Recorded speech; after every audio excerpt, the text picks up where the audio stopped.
Let's start with the match grip. I'm going to show you how to hold the stick with the left hand. Both hands would be the same. We're going to start with the thumb connecting to the index finger.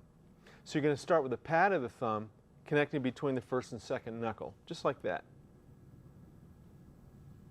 So you're just going to open that up. We're going to place the stick in there, connect it. I'm going to turn the stick over. You can see it's an extension of my hand. So when I connect the thumb and the index, it's just that extension. The pinky is going to be on the stick, and the stick is going to be on the hand. That's so that the stick won't bounce. Okay? And when the pinky's on, the other fingers will follow. You do not want to let that pinky out at all during this process, because then the fingers will follow, and then the wrist won't operate. You'll just have a wobbling stick. Okay, so we'll do that with both hands, both exactly the same. Turn them over. Also, before we do that, the butt end of the stick, you want right at the end of your palm and the pinky on the stick. That's going to give more weight up front on the stick, so that when you move the wrist, you're just going to give a little bit more work. So now we've deadened the rebound and we added weight to the front of the stick. Now I'm going to talk about the turning of the wrists. We're still talking about match grip. Both hands are going to be turning the same way. The turning of the wrist is going to actually happen from the whole forearm. And it's kind of like you're jiggling a doorknob.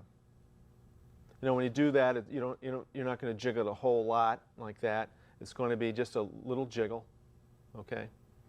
And after you connect the grip and you jiggle, you'll notice that the stick is kind of like just rotating a little bit like that. If I do the both hands, you can see that's just kind of rotating. Now, when I actually do this and rotate my hand, what I'm going to show you is that the hand, when I rotate it into the up position, the stick will turn up about so far. That's a full stroke. When I rotate it back down, that's going to be the downstroke. And this is what we're going to be dealing with for the next couple of lessons. So here's the upstroke and the downstroke. If you notice my thumbnail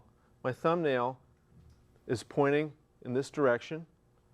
And when I do the upstroke, now it's pointing in this direction. That's a good way to track on it. So when you're doing that, you'll see that. So when the wrist turns down, turns around and down, the stick falls in. So in other words, if I just turned it completely rotating, it wouldn't do anything. The stick isn't going anywhere. So when I rotate just a little bit, I'm going to drop down. And this gives you what you're looking for. So both hands are going to be doing that same thing. They're just opposite directions. So these are up, and they're both moving in the same way, as you can see.